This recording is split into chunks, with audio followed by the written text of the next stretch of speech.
And everyone is involved, including President Ibrahim Traore shows up in military fatigues deep in the fields. He's physically inspecting bags of tomatoes and talking directly to the farmers whose hands feed the nation. His message is chillingly clear.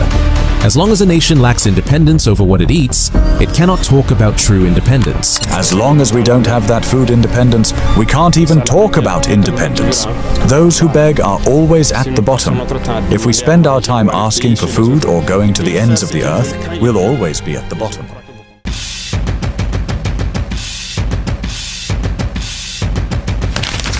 As we all know, Ibrahim Traore took over government in Burkina Faso, and when this happened, there were a whole lot of talk right here and there. Like, everyone was saying he was going to fail, that this was going to be a dictatorship, and they kept on saying a whole lot of stuff, man, a whole lot of stuff. The country is going to fail. But over the years, we've seen a whole lot of development in Burkina Faso. Like I always say, development takes time. It doesn't happen overnight, right? But we can literally see this man working. You get me? Like, he has done a lot. He has shown that he's not just a Pan-Africanist, but he believes in his own people. Like, he actually he thrives in the growth of his own people.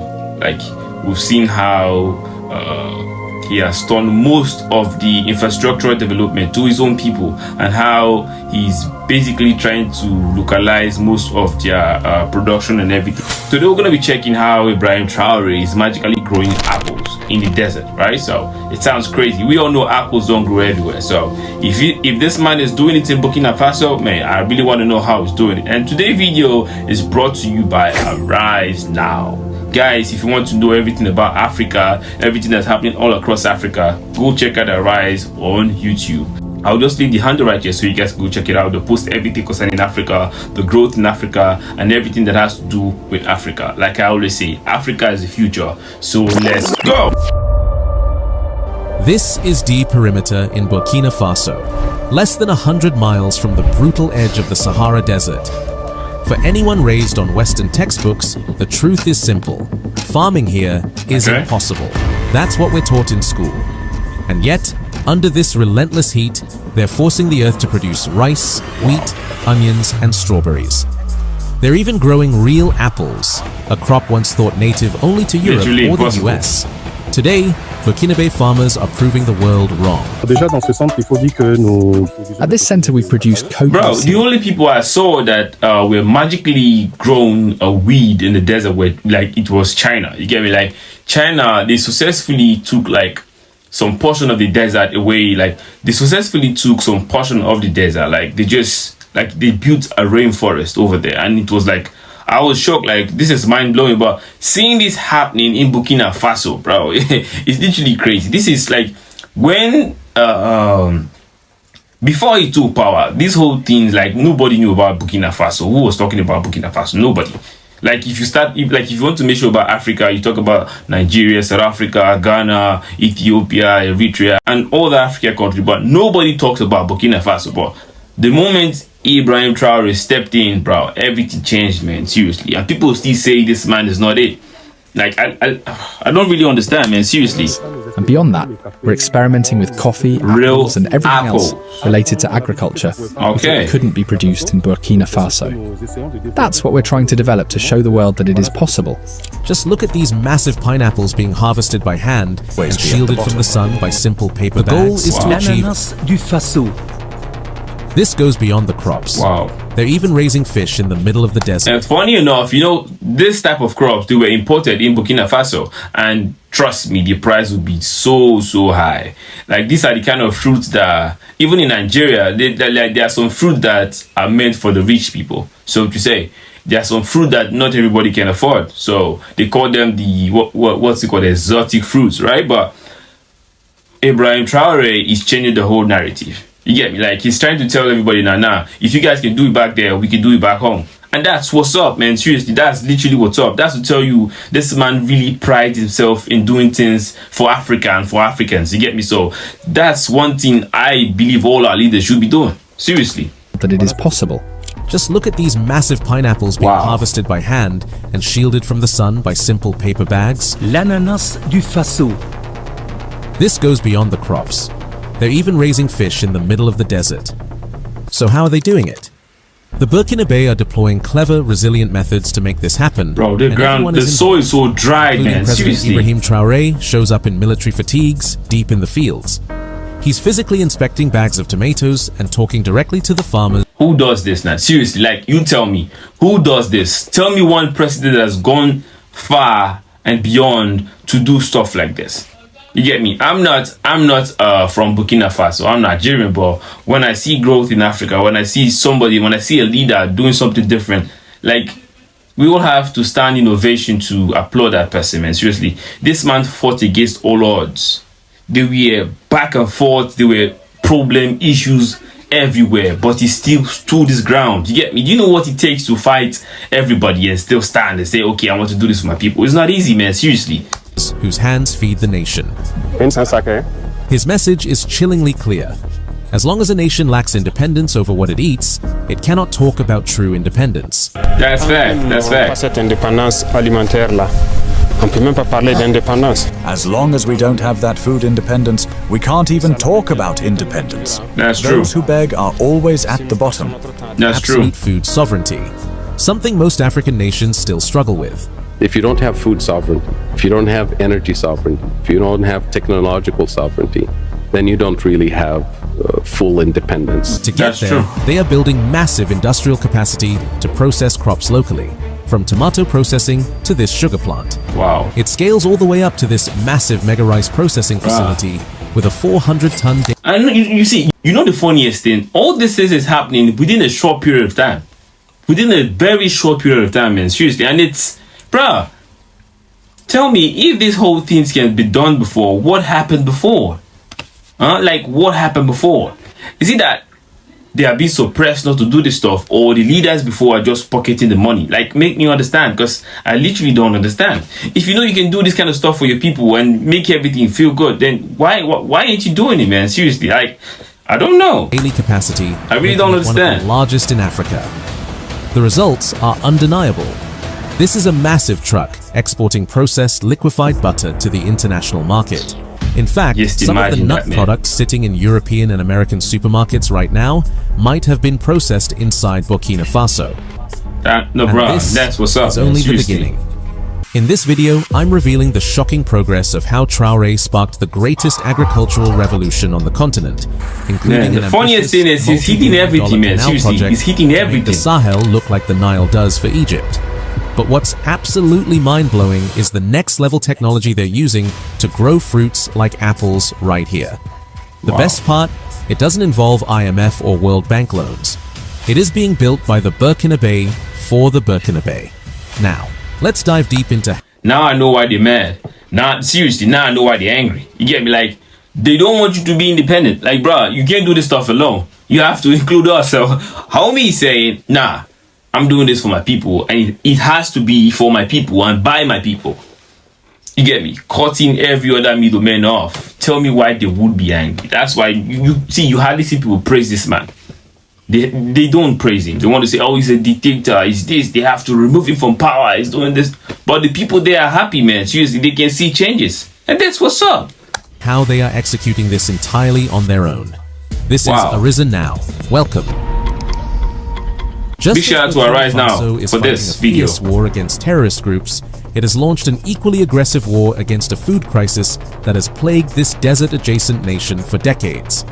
This is the Agro-Pastoral and Fisheries Offensive, an almost $1 billion initiative launched by Captain Ibrahim Traore's government to end Burkina Faso's historical reliance on foreign food imports and establish absolute food sovereignty. Nous avons lancé donc deux grosses opérations l'année passée, l'offensive agro-pastorale et aussi l'initiative présidentielle pour l'autosuffisance alimentaire. They aim to turn millions of hectares of arid soil into arable land, creating a massive food surplus and thousands of jobs in the process.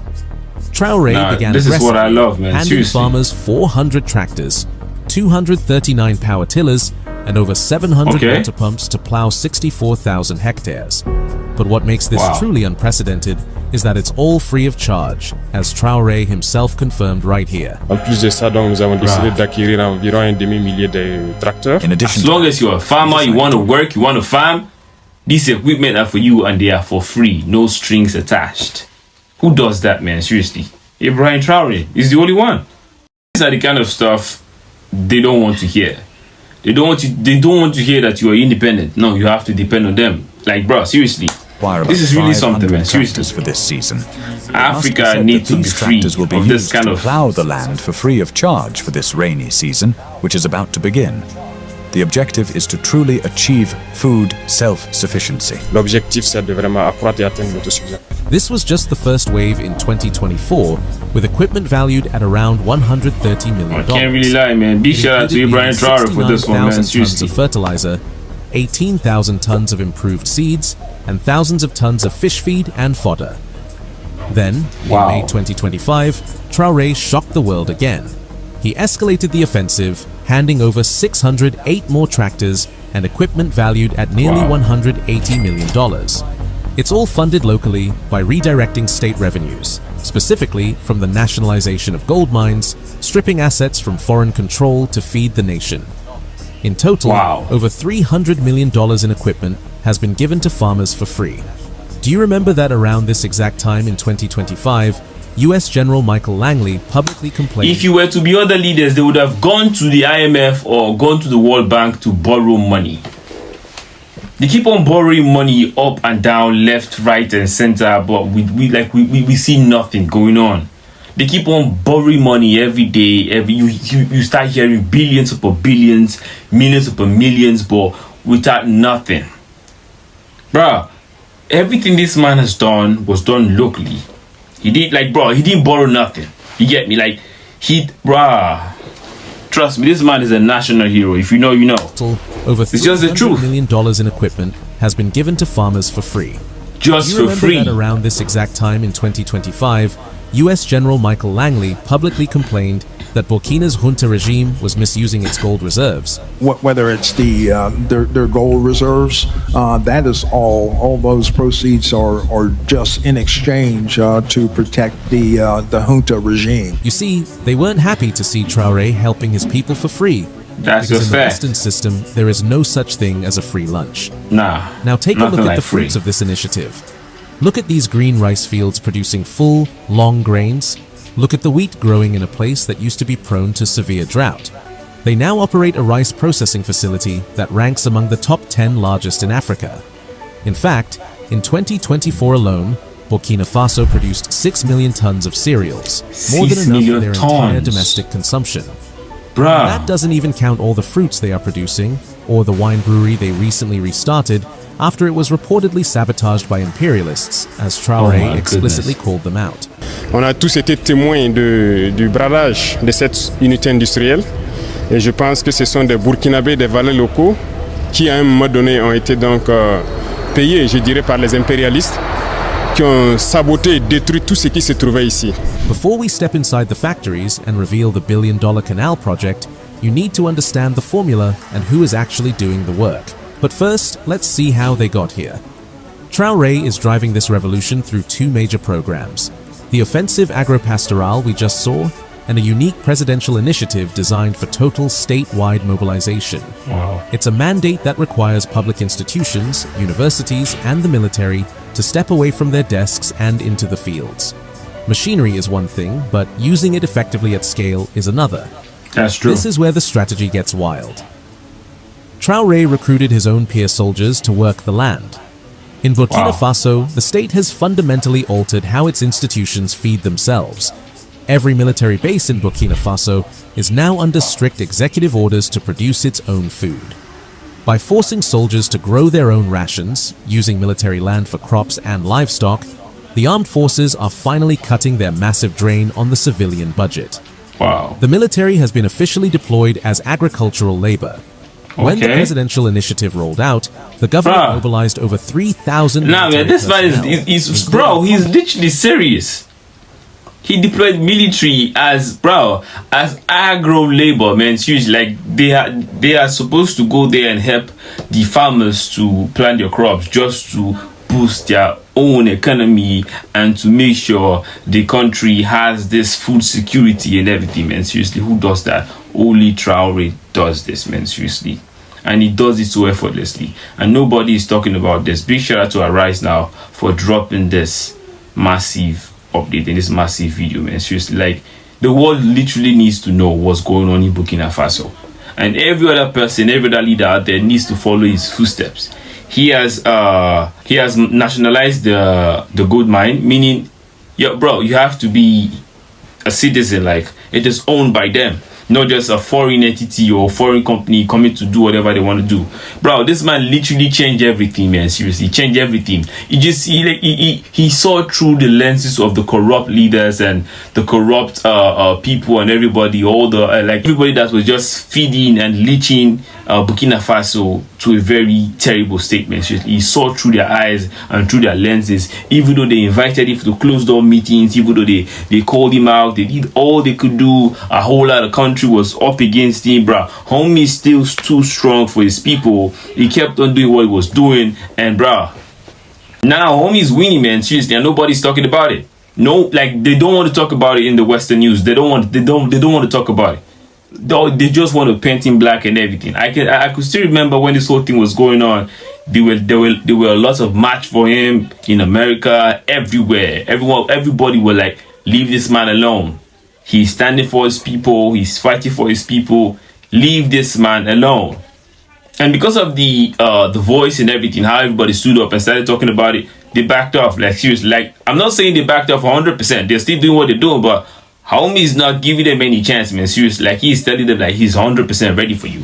You get me? Like, I'm standing here for my people and I'm doing this for my people. They've suffered for too long, and that's what's up. That's what all African leaders are supposed to be doing. We have the infrastructure, we have everything, man. We have everything here in Africa. You get me? Like you see what they just said. Everything he has been doing now, he didn't borrow a dime, he didn't borrow a cent. Everything was done locally. The money was sourced locally. Make that make sense? Our leaders back home in Nigeria, they are busy borrowing money, billions and billions upon billions of dollars and nairas, and they are not doing anything. I'm just telling you. It's just the fact. Later on, you start hearing, oh, this politician stole this money. They go on trial for years and years and years, and before you know, that politician goes to another political party, and they say your sins are forgiven. Back to square one. Big shout out to Traore, man. Seriously, big shout out to Traore. And the civilian militia known as the VDPs. They were sent to work directly alongside this man is literally a goat for his people, man. Seriously. Together, these battalions were tasked with clearing, plowing, and harvesting over 11,000 hectares of strategic land. The military's heavy machinery is now being used to terraform and cultivate at a scale that civilian farmers could never achieve alone. And because insurgents in the Sahel have historically weaponized hunger by blockading fields, these VDPS youth militia operate under a powerful dual mandate: the rifle and the plow. That's what's up. They form heavily armed perimeters so locals can farm without fear, but they don't just stand guard, they get in the dirt. Just look at this intense training footage. This is a rigorous boot camp fusing agronomic science with strict military discipline. As of April 2026, over 4,600 of these agricultural VDPs, including hundreds of women, have graduated, fighting terrorism by planting seeds. They also fixed a massive intellectual gap. For years, the country's agricultural engineers sat in air-conditioned offices in the capital. Traore ended that. He ordered the immediate transfer of these experts out of urban ministries and directly into rural cooperatives. He even provided the motorbikes to ensure they could reach the most remote areas. By putting these engineers in the dirt with the farmers, the new tractors and hybrid seeds are being optimized the moment they hit the ground. To make it even more dramatic, they revolutionized the prison system. Traore personally visited the Baporo Penitentiary Center, refusing to let it remain a colonial-style holding cell. Excellence, bon arrivée ici à Baporo. Wow. Merci, bonjour. Bro, this man, no, I don't, bruh. The inmates are now trained in agricultural techniques, learning to grow and care for crops using modern farming tools. In fact, they have managed to cultivate a massive 40-hectare cornfield right in the middle of a dry area. The state is turning every available human resource into a builder of the nation. Et nous ne souhaitons pas que nos prisons soient à l'image de celles des impérialistes là. Nous avons décidé du now I see why they're angry. No, seriously, now I know why they're angry. And they're going to be real mad, man, seriously, because this is going to continue. Like, big shout out to Traore for this, man, seriously. Like, this is a good time to be proud to be from Burkina Faso. Humaniser nos prisons. Voilà pourquoi nous avons d'abord commencé à travailler avec ici l'échantillon pour que vous puissiez apprendre, vous reconvertir et être utile à la société. Once the youth, farmers, and soldiers were mobilized, the transformation began.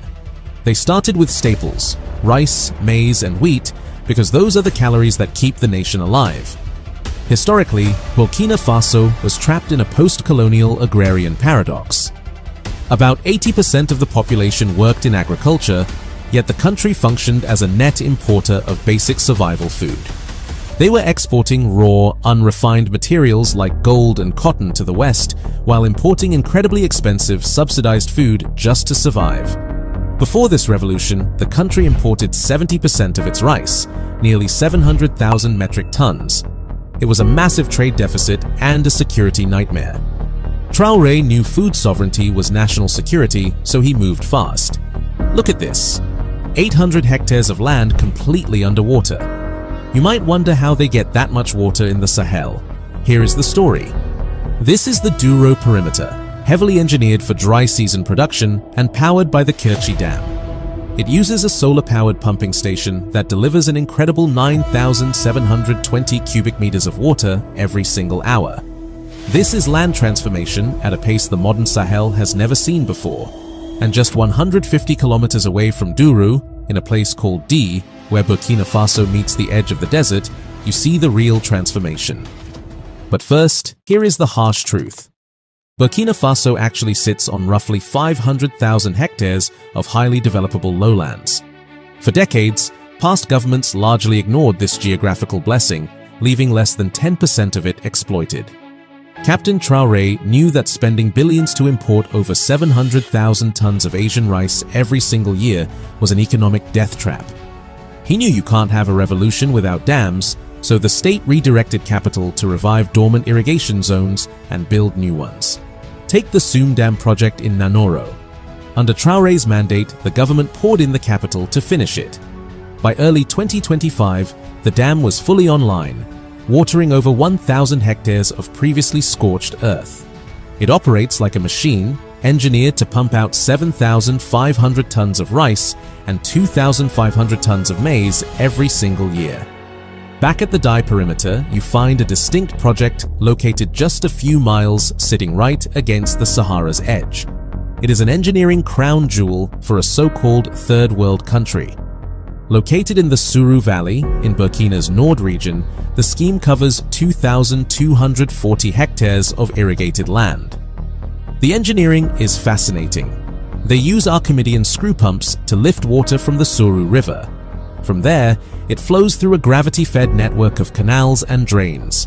When that water hits the arid soil, the result is a neon green sea of rice flourishing in the desert.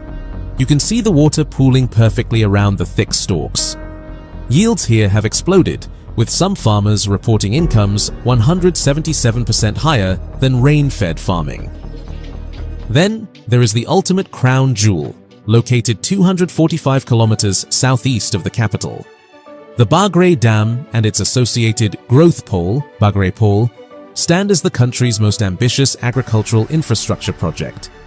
This strategic hub harnesses a massive 1.7 billion cubic meter reservoir on the White Volta River to transform thousands of hectares of Sahelian land into a high-tech breadbasket.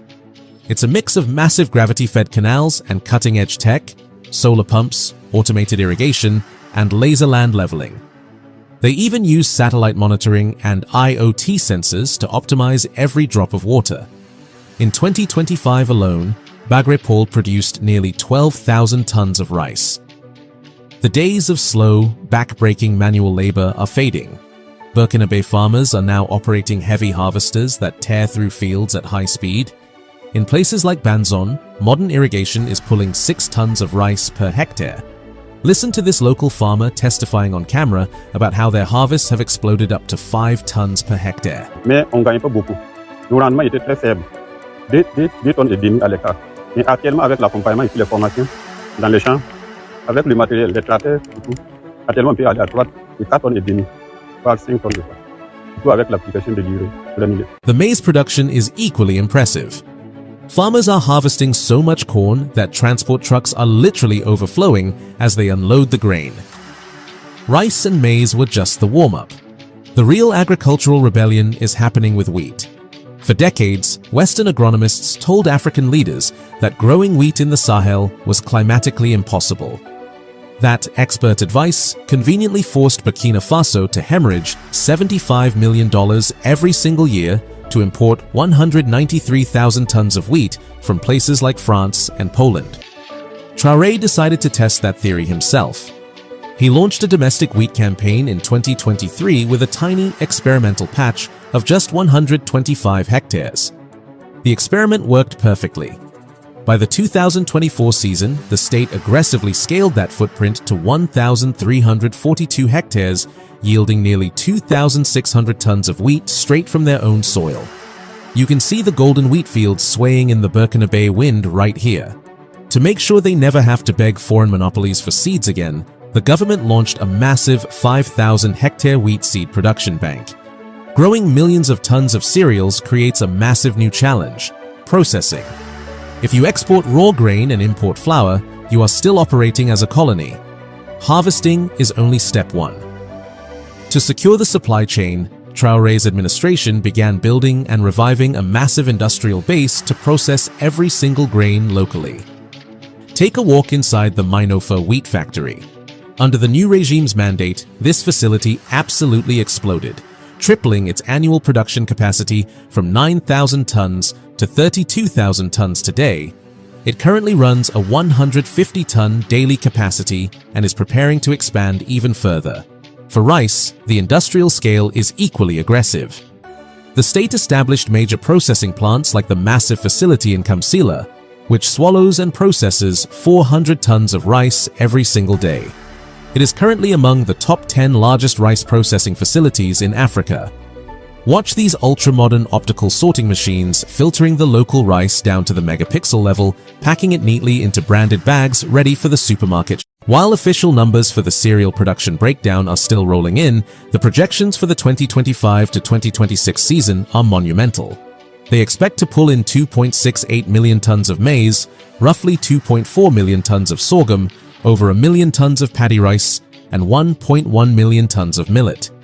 Either way, they are now pushing past 6 million tons of total cereal production, which is more than enough for home consumption. Farmers are no longer waiting for the rainy season. They are harvesting rice and maize twice a year, effectively doubling the country's agricultural calendar.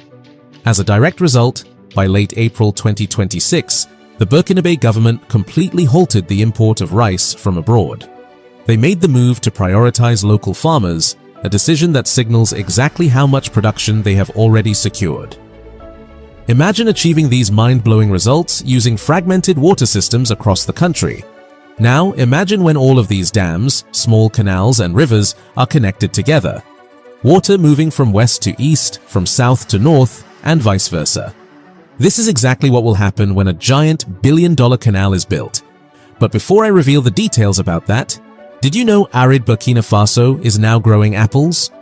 We cannot talk about this agricultural revolution and forget the fruits and vegetables. For decades, the global market dictated what an African nation could grow. Fruits like pineapples, apples, and cocoa were supposedly reserved for tropical coastlines. But the Burkina Faso have stopped listening. They are using the irrigation infrastructure from the Bagre and Soum dams to create microclimates where these crops thrive. It's a psychological breakthrough which proves that sovereignty is not just politics alone, but what you can pull out of the ground when everyone else said it couldn't be done. Take the Ananas du Faso project. It's the ultimate example of this defiance. Right in the middle of a dry, arid landscape, there are now 23-hectare pineapple farms producing some of the biggest, sweetest fruits you've ever seen. They use a clever mix of modern irrigation and traditional techniques, like wrapping each pineapple in a paper bag envelope boldly labeled Ananas du Faso. It protects them from the harsh Sahelian sun and preserves that delicate taste. When you see these farmers eating fresh pineapples they grew themselves, in a place where people once struggled for water, you realize the old climate maps are being rewritten in real time. They slice the pineapple like nothing is happening, and they are eating it with great joy. This transformation is happening across 5.5 hectares of state-owned land where technicians calculate harvest times with military precision. They are showing the world that absolutely nothing is wasted. from the fruit itself to the suckers and offshoots used for the next planting cycle. Once harvested, these pineapples are not shipped off as raw, cheap exports. They are immediately trucked to localized processing facilities like Afridia Industries. There, Burkina Faso workers process the fruit into high-value juices and concentrate right on national soil. And the ambition does not stop at pineapples. The government's agricultural ministry set up demonstration farms specifically to prove to their own people and the world that the desert is just a mindset. Listen to this local farmer give his testimony. He explicitly states that for decades, people believed cultivating apples, coffee and cocoa was geographically impossible in Burkina Faso. At this center we produce cocoa seedlings, and beyond that, we're experimenting with coffee, apples and everything else related to agriculture we thought couldn't be produced in Burkina Faso. That's what we're trying to develop to show the world that it is possible. Today, they are actively growing those exact crops. Just like they experimented with wheat and succeeded, they are now trying their hands at apples. They began with just 2 trees, but they are very confident with the developments. You can also see Mercedes cocoa plants thriving alongside banana plantations after just 3 months of precise irrigation. They are even growing fragile strawberries in the dry heat. This level of cultivation requires immense political will, which brings us back to Captain Ibrahim Traore. He treats the vegetable harvest with the same gravity as a military operation. You will find him walking through the thick brush of a tomato farm entirely surrounded by the harvest. He personally inspects the heavy sacks of fresh tomatoes alongside the farmers. Burkina Faso produces over 300,000 tons of fresh tomatoes annually. For generations, Burkina Faso produced mountains of tomatoes only to watch them rot by the roadside because they lacked factories. Meanwhile, they spent fortunes importing canned paste from Europe and China. Traore crushed that cycle. The government backed massive processing plants, including the Sobito facility inaugurated in November 2024. It processes 6 tons of fresh tomatoes per hour, nearly 100 tons a day. It's 100% owned by the Burkina Faso people, funded locally and by the diaspora with an investment of about 8 billion CFA. It's linked to over 10,000 indirect jobs. Now you can watch endless streams of red, Sahel-grown tomatoes moving down modern conveyor belts, being crushed and canned under the brand Adia by local workers. Here, Traore himself is touching the cans. It's very rare to see this hands-on type president like this. Traore himself inaugurated these plants, cementing the reality that the raw materials and the factories must belong to the same people. This revolution is also deeply personal for citizens once abandoned by traditional banks. Consider the story of a farmer near Gawa.